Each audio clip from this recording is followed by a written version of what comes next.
Islam, christianisme, le judaïsme, l'hindouisme, le bouddhisme. Hi Cultination! La croyance en la fin des temps est une composante essentielle de nombreuses religions à travers le monde. Les religions offrent différentes perspectives sur la façon dont le monde se terminera et ce qui arrivera à l'humanité. Dans cette vidéo, nous examinerons les conceptions de la fin des temps selon les 5 grandes religions, l'islam, le christianisme, le judaïsme, l'hindouisme et le bouddhisme. Pour mieux vous laisser apprécier le sujet, nous avons fait preuve d'une neutralité sans faille et vous avons fourni toutes les informations dont nous disposons. Restez avec nous jusqu'à la fin de la vidéo et n'oubliez pas d'activer la petite cloche pour recevoir une notification quand nous mettrons de nouvelles vidéos en ligne.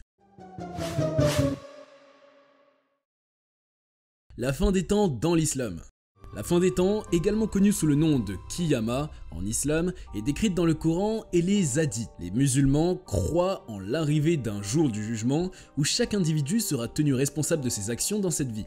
Le Mahdi, un leader divinement guidé, émergera pour instaurer la justice et préparer le chemin pour le retour d'Isa qui délivrera le monde de l'antéchrist Dajjal. La résurrection des morts, le jugement dernier et la séparation des âmes en enfer ou au paradis sont également des éléments importants dans la conception islamique de la fin des temps. Selon l'islam, la fin des temps est un concept qui a été révélé par Dieu dans le Coran et les hadiths du prophète Muhammad, que la paix soit sur lui. Les musulmans croient que Dieu a créé le monde avec un but précis et qu'il arrivera inévitablement à sa conclusion.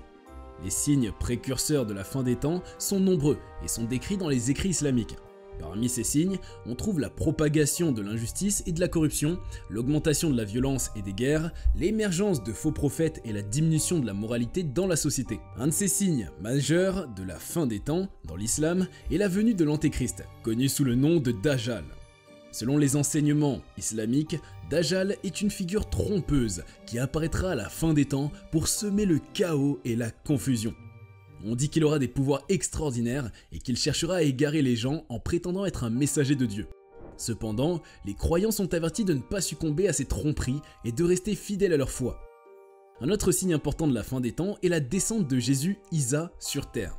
Selon l'islam, Isa reviendra à la fin des temps en tant que messager de Dieu pour rétablir la justice et combattre l'antéchrist.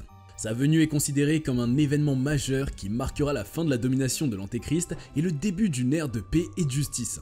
La fin des temps dans l'islam est également marquée par la résurrection des morts et le jugement dernier. Les musulmans croient en la vie après la mort et en la résurrection de tous les êtres humains le jour du jugement. Ce jour-là, toutes les actions de chaque individu seront examinées minutieusement par Dieu. Les bonnes actions seront récompensées par le paradis, tandis que les mauvaises actions seront punies en enfer. L'islam décrit le paradis comme un lieu de félicité éternelle réservé aux croyants vertueux.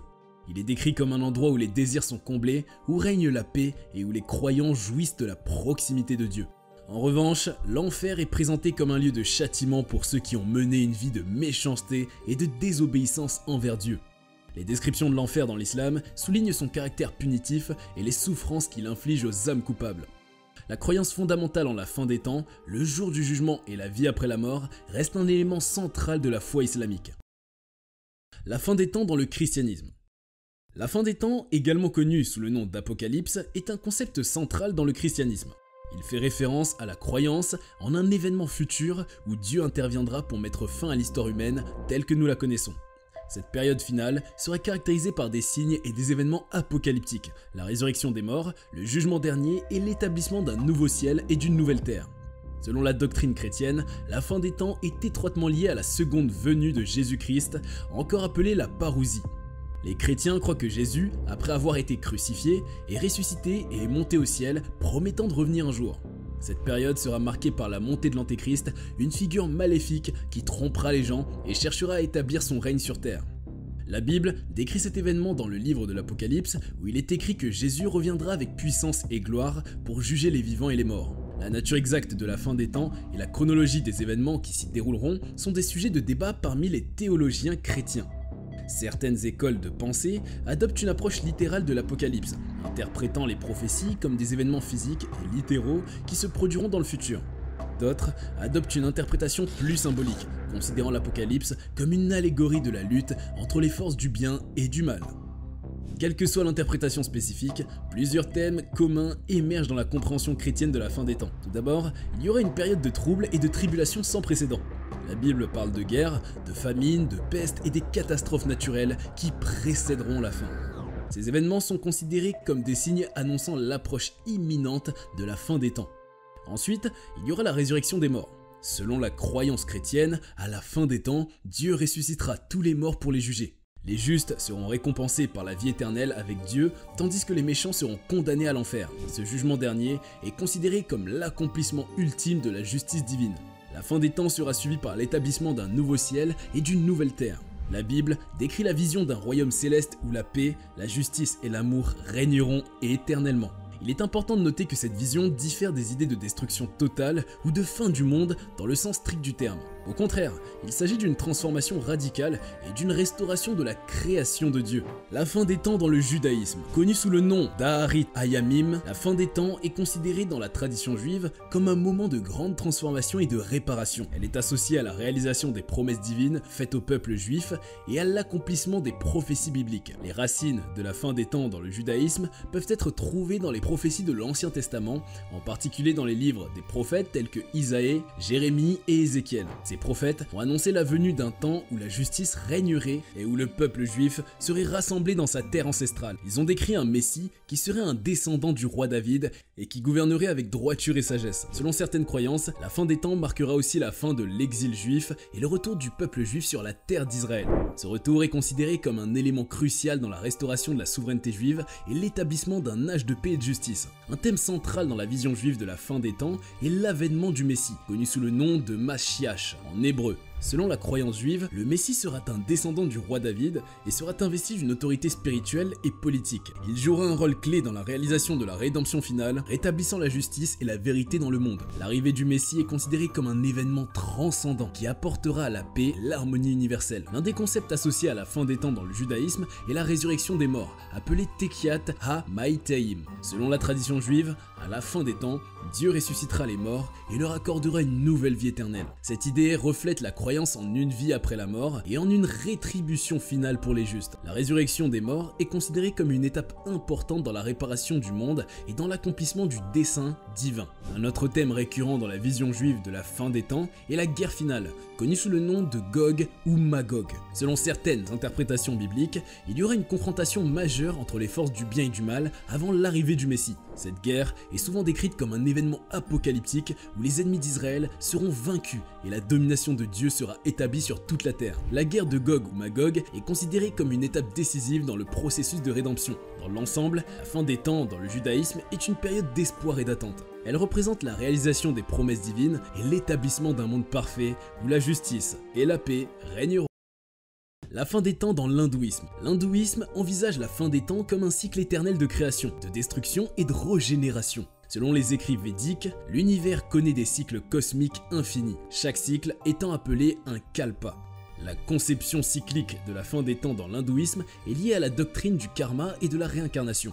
Ce cycle est souvent représenté sous la forme d'une danse cosmique du seigneur Shiva, connue sous le nom de Tandava. Chaque cycle cosmique est appelé un kalpa et est divisé en 4 âges principaux appelés yugas. Le premier yuga, appelé Satya Yuga ou l'âge d'or, est une période de vérité, de vertu et de perfection spirituelle. Les êtres humains vivent en harmonie avec la nature et il y a une abondance de paix et de prospérité. Cependant, à mesure que les cycles cosmiques progressent, l'humanité entre dans des âges de plus en plus sombres.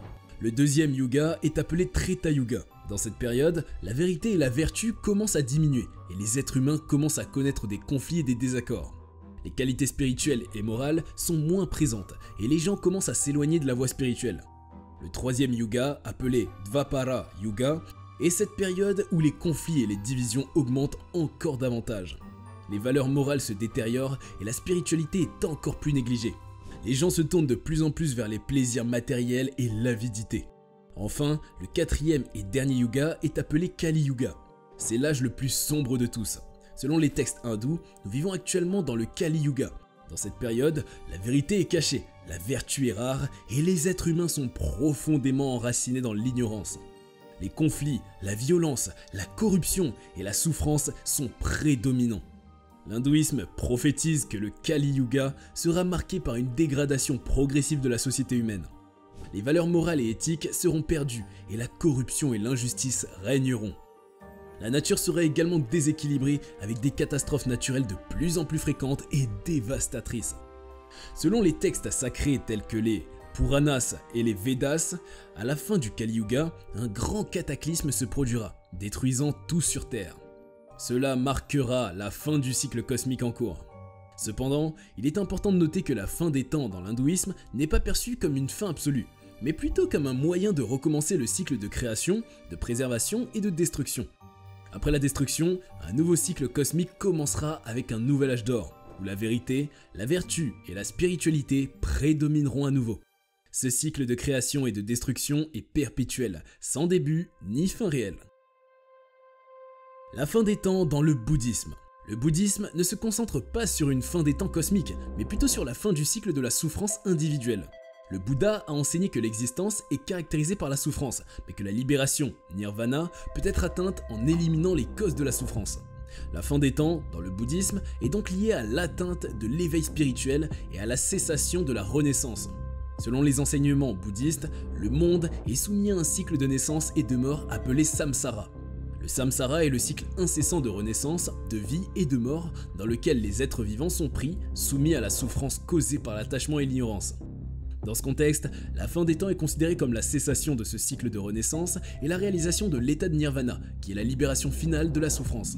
Le bouddhisme reconnaît l'existence de différentes époques et cycles appelés kalpas. Chaque kalpa est divisé en périodes successives de dégradation morale, de désordre social et de souffrance. Cependant, contrairement à certaines autres traditions, le bouddhisme ne fixe pas de date précise pour la fin des temps. Au lieu de cela, il enseigne que la fin des temps est une possibilité toujours présente, à chaque instant de notre existence. Selon les enseignements bouddhistes, la fin des temps personnels peut être atteinte par la réalisation des 3 joyaux. Le Bouddha, l'enseignant, le Dharma, l'enseignement, et le Sangha, la communauté des pratiquants. Le Bouddha représente la réalisation de l'éveil, le Dharma est la voie enseignée par le Bouddha pour se libérer de la souffrance, et le Sangha est la communauté des pratiquants qui soutiennent et guident les individus vers le chemin de la libération. La fin des temps personnels est réalisée lorsque l'individu atteint l'état de nirvana, qui est la réalisation de la véritable nature de la réalité et la libération de toutes les formes de souffrance. Cela se fait en abandonnant les attachements et les désirs qui maintiennent les êtres dans le cycle de la naissance et de la mort et en développant la sagesse, la compassion et la pleine conscience. Il est également important de souligner que le bouddhisme met l'accent sur le fait que chaque individu est responsable de sa propre libération et de la fin de sa souffrance.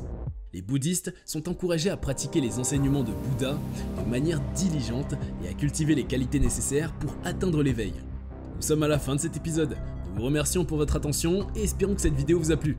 Dites-nous ce que vous en avez pensé en commentaire et nous vous disons à bientôt pour une autre vidéo passionnante.